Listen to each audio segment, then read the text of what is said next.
Ahava, which is a settlement product, a beauty product that Israel exports. Lots of campuses in Scotland and the London School of Economics got Eden Springs, which is Israeli water coolers, thrown off of their campuses, no longer sold there. Lots of universities have passed BDS motions, including one very recent victory there. And Edinburgh University voted to end a G4S contract. And I just found out, just as we were walking here from the train station, that in fact Sussex University passed a resolution, correct me if I'm wrong here, banning Israeli goods on your campus, which is huge. I mean, we would do cartwheels to have that kind of a victory in the United States.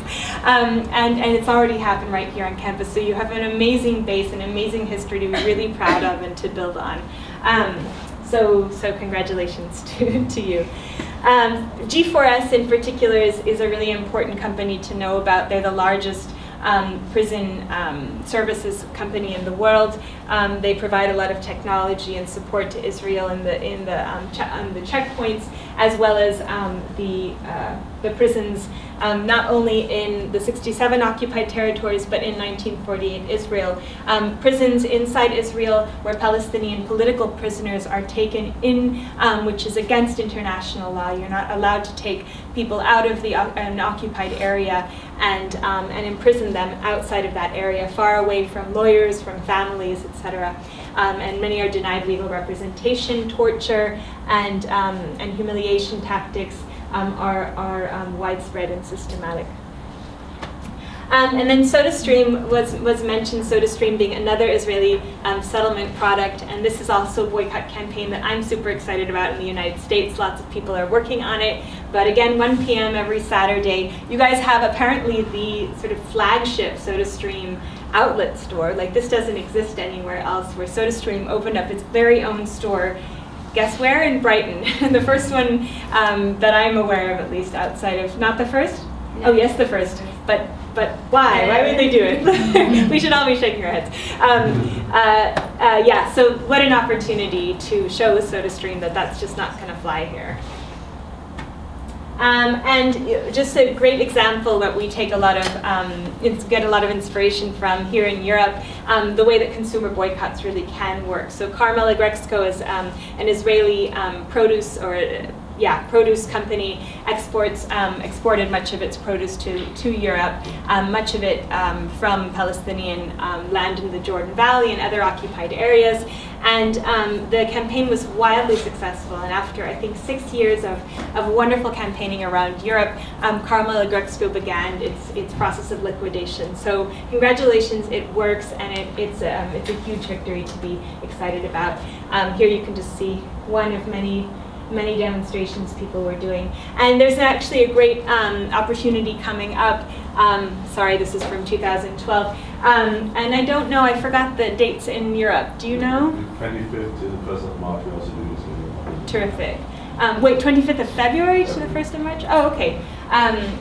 So this is an opportunity for people around the world to simultaneously be taking part in actions in support of BDS campaigns and trying to educate people about Israeli apartheid. Do you guys have something planned for IAW? Yeah, of course. Okay, awesome.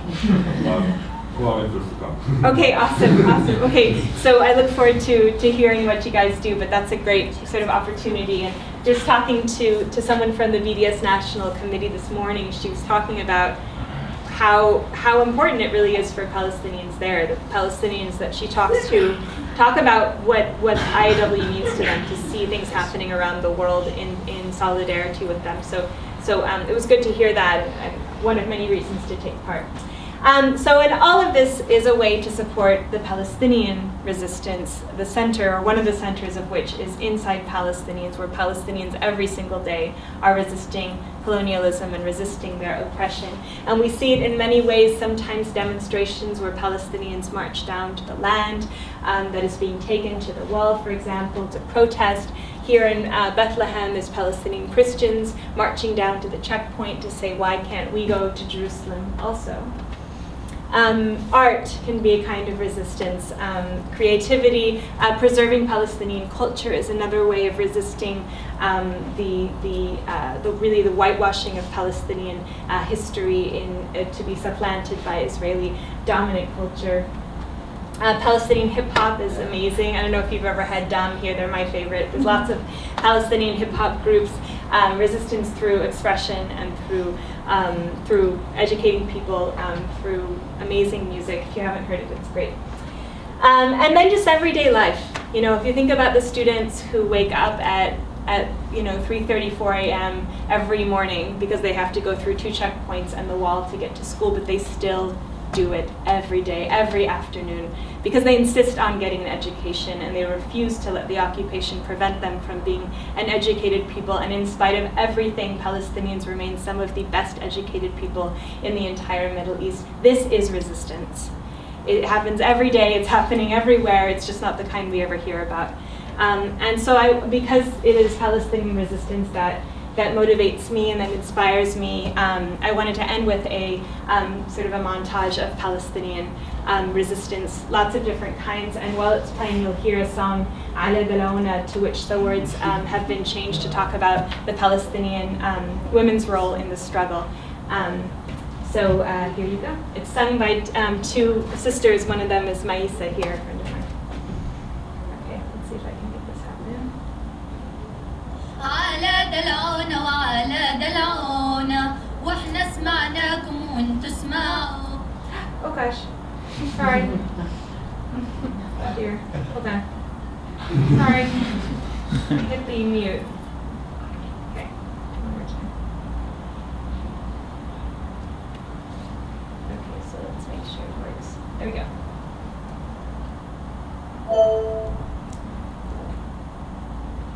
على دلعونا وعلى دلعونا واحنا سمعناكم وانتوا اسمعونا ولعبنا سوا واحنا اطفالي ومشينا سوا بدرب النضال ضحينا سوا بالدم الغالي ضوينا العتم بنور العيونا بدي تسمعني بالله يا خيي مثل ما جابك خلفني بي حكايتنا حكاية للإنسانية حواء جابتنا وآدم أبونا انت بنت 9 وانا بنت 9 إلنا الاثنين انخلقت النابعة نوصلها سوا خميس وجمعة ولا نعطش احنا ولا تعطشونا على دلعونا وعلى دلعونا واحنا سمعناكم وانتوا اسمعونا ولعبنا سوا واحنا اطفالي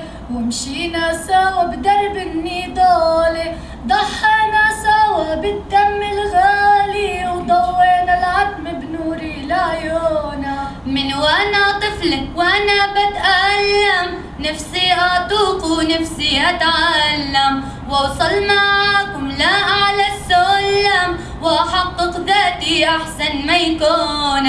اختي الكبيرة ربيت مقهورة جارتنا حبت تطلع دكتورة تفصت بالجيزة وهي صغيورة درب وتعليم وعيشة مهيورة على دلعونا وعلى دلعونا واحنا سمعناكم وانتوا اسمعونا ولعبنا سوا واحنا اطفالي ومشينا سوا بدرب النضال ضحينا سوا بالدم الغالي وضوينا العتم بنور العيونا ست الحنون بعز الحصيدة جورح بالقلب وجورح بالايد جوز عليها وطلقها سيدي للقيت حماية ولا قانونا سيدي بهالزمن والله يا اختي اطلع لك ران وصورة من ستي لا ارضى انا ولا ترضي انتي ولا يرضى حدا ولا يحزنونا على دلعونا وعلى دلعونا واحنا سمعناكم وانتوا اسمعونا ولعبنا سوا واحنا اطفالي ومشينا سوا بدرب النضال ضحينا سوا بالدم الغالي ضوينا العتم بنور العيون حقي اتعلم مهنة شريفة وحقي أشغل أي وظيفة وحقوق المرأة لازم نصونها وحقوق المرأة حقوق الطفولة ظل القانون تضل مدفونة مش عيب تضل بعلبة مقفولة وهي تراح القرن العشرين على دلعونا وعلى دلعونا واحنا سمعناكم وانتو سمعونا ولعبنا سوا واحنا اطفال ومشينا سوا بدرب النضال ضحينا سوا بالدم الغالي ضوينا العتم بنور العيون. Alright, that's the end. So let's turn on the lights and have discussion.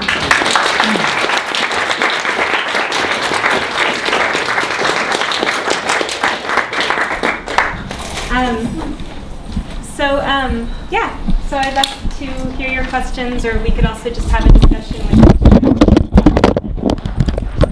Did you have a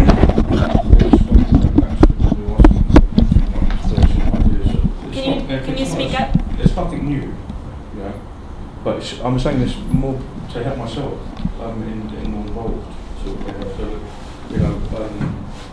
So I'm like participating more with the whole movement because I think it's disgusting what I witnessed. This collective criminality against indigenous people.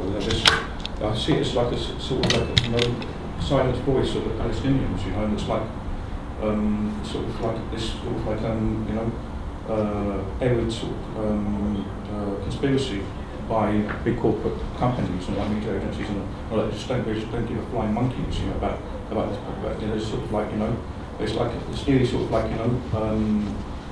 sort of like you put in your little bubble or something, and sort of you're getting and that's indulging in ongoing collective punishment, completely unjustly against people that just want to live their lives in a normal way, and sort of just finding that balance, where it's like just saying how it is, not going over too far. Like for example, like when we sort of like getting involved with campaigning against soda stream, whatever it's called, just like doing some placards up saying that do you not know that this firm actively finances the ongoing apartheid in Palestine against the Palestinian people.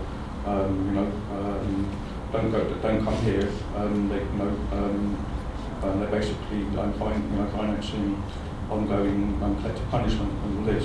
Just like not going too far. With it, like for example, don't be sort of, I suppose you could call it temptation to say, and it is the case, but you wouldn't want to take it too far. Did you not know if you go in here into this shop, you'll actually actively be helping to finance, people that like to enjoy killing little babies, Yeah. So that wouldn't work. So if you're taking too far, although that's the case. Thank you. It's just finding that balance. Thanks.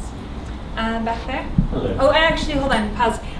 Can we start circulating the sign-up sheet? Oh, it's already circulating. Terrific. Great, okay. So this is to get involved with... That one is boycott SodaStream, and there's another one going around to join the Palestine Society. That one's going around already. Okay, That's wonderful. going on. Okay, great.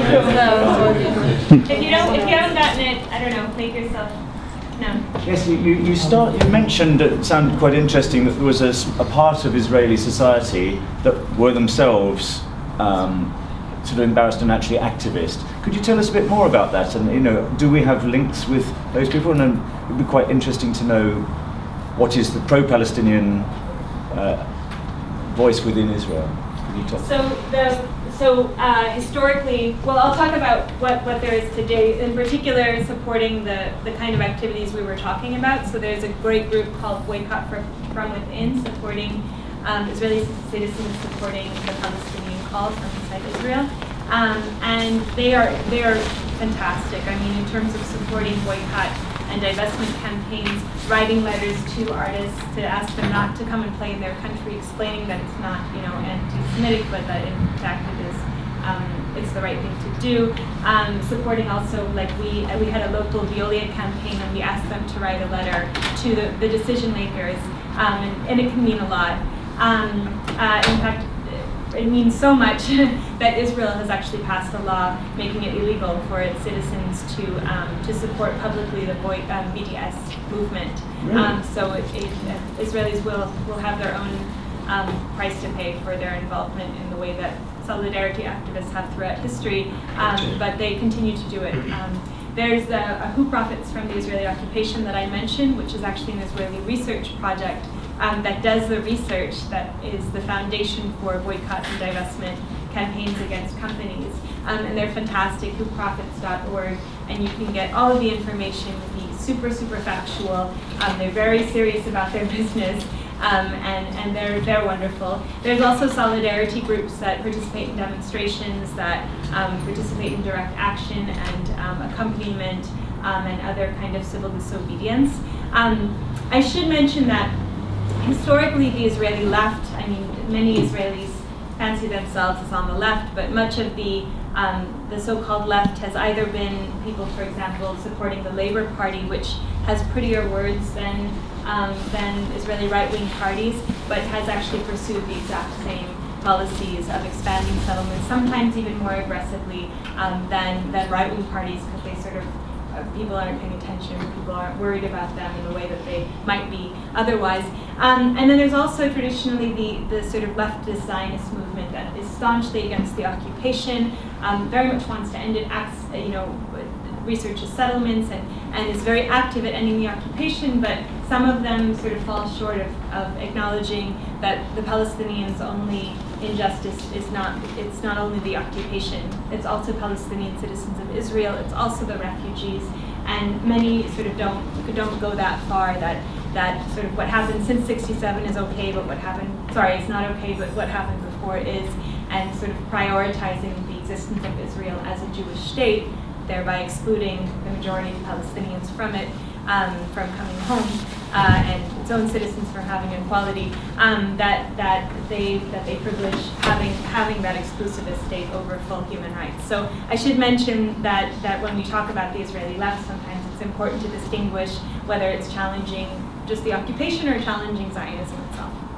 Would you like to say something about Yuri Avnery and Gush Shalom and the other Israel and Rabbis for Human Rights? Mm-hmm. So these are, I'm not familiar with the other Israel, but Gush Shalom and Rabbis for Human Rights do a lot of work in terms of going to demonstrations, civil disobedience, accompaniment, going, for example, when I say accompaniment, I mean, for example, going with farmers to their land that settlers have pushed them off of, violently oftentimes with weapons, and going there and saying, no, we are going to farm our land. So they do a lot of that work, and I've been there as they're working. I can't not mention that those two organizations in particular are not opposed to, do not take a stand for the right of return, for example. That they're an example of a group focused on the occupation. They're examples of.